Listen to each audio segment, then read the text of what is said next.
You're such an asshole. How you kids doing? AssholeConsulting.com at the Southern Command, where it is hot but dry. We got a lot of fucking work to do. Hello, asshole. I'd like an email response for the following work issue. I started a contract job IT last week for $30 an hour. I can only work 40 hours a week, and they're strict for me not to work overtime, which is fine since I'm promised 40 hours. First couple of days I worked 8 a.m. to 4:30 p.m. working 8 hours and taking 30 minutes of unpaid lunchtime. By midweek, I get an irate email from my manager who is offsite saying one of my coworkers on site told her I was leaving. Oh God, I hate those coworkers. Oh. I worked at Wells Fargo one time, and contingent on my employment, I says I get to come in whenever I want. Okay, if I'm here late at night, I want 24-hour access. I'm surprised they even gave it to me. And sure enough, people were upset that I was leaving early, and they even knew that was part of my employment agreement. That, okay, yeah, fine, Tilly, you get to go home, but I come back here at 3 a.m. Oh, I fucking hate low IQ morons like this. Already my coworker stabbed me and my manager accused me of stealing time. I explained exactly what hours I work and how I did not steal any time. She replied saying that I have to work. Oh, see, they're changing the contract now. You have to work from 8 a.m. to 5 p.m., thus required to take a 1-hour unpaid lunch break every day. This is my issue. It's complete bullshit. I have to do this as a contractor that can only work 8 hours a day. I should have the option to either skip lunch and leave at 4 p.m. or take 30 minutes of unpaid. I agree. Not be forced into a 1-hour unpaid lunch every day. They told me I have to work these hours as some government SLA, which is at least partially bullshit since I'm not an on-call worker. The other 15 people on the team are salaried full-time employees that do the 8 to 5 workday schedule. This 8 to 5 work schedule was never once mentioned to me during the interview process, so they did lie to you. I called my contracting company about this, and even they were shocked at this policy and weren't advised about it beforehand. I so don't miss corporate. It's petty shit like that. Just the pettiest little shit. My thought is if you want me in the office from 8 to 5, fucking pay me for 9 hours a day. Amen. Or at least toss me a couple OT hours a week if I take a formal 30-minute unpaid lunch break. I've worked 2 other contract jobs before, never had this issue. This is not an industry standard for this job. Most places just pay you through your lunch break and really don't think about it.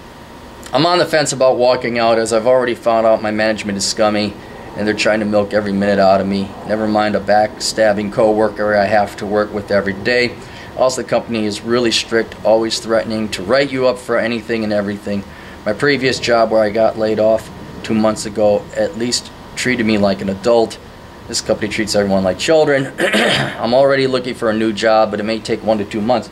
Please let me know how to handle this. Do I suck it up and comply, tell them to pay me if you want me for 9 hours a day, or just tell them to fuck off and quit? Let me know your price. I said, you got a cash reserve to live on and any kind of side gig that can get you through. Originally wanted an email.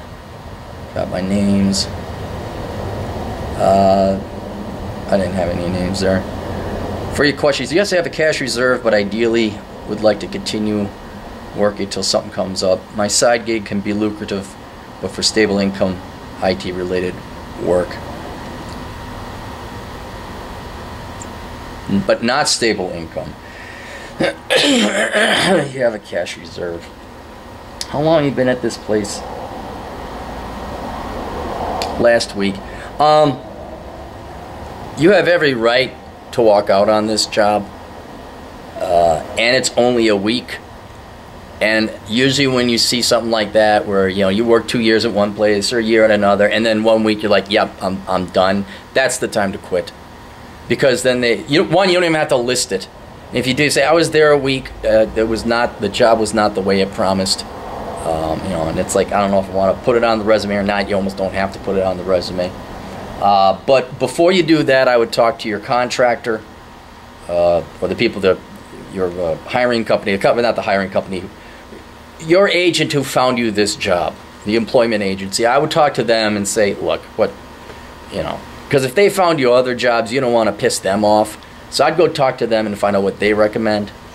But pretty much all options are on the table. It's not that insufferable. What I'm more worried about is already they're mental. Already they're mental. And already it's a toxic work environment. And already you have petty, minor people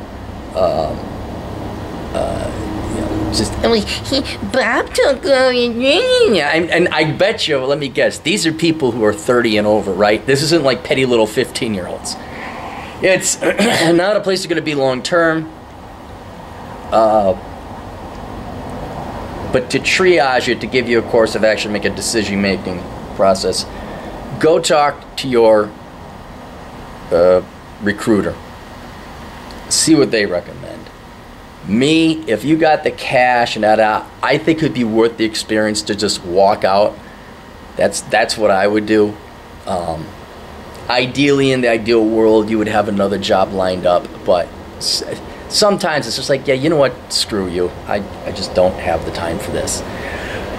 But then there's also nothing, I guess the wise and prudent thing to do would be to hold on to it, but keep your finger on that nuclear option button, because if things get worse, then what might end up happening is they might fire you.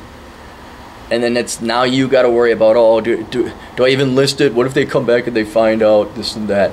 So I would keep your finger real close, if not on that nuclear option button of just walking out and quitting.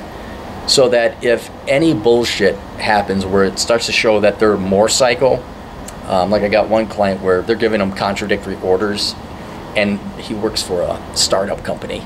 Well, that right there, you just walk.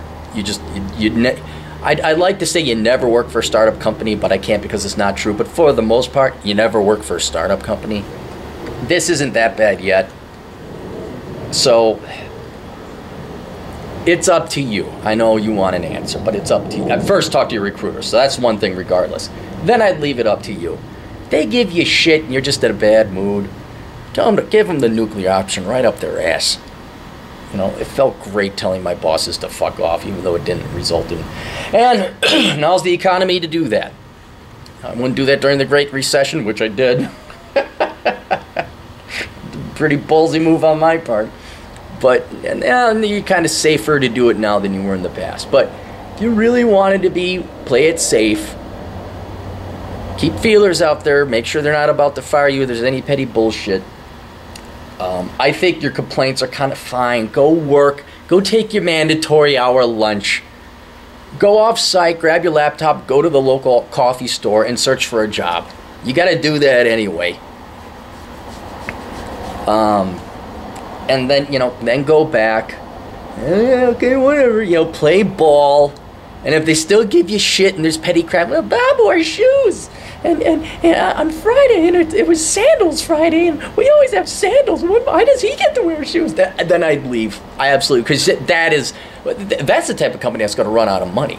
Not even going to have the ability to pay you. So there you go. All right, questions, answers, AssholeConsulting.com. Links down below. We'll see you later. Toodles.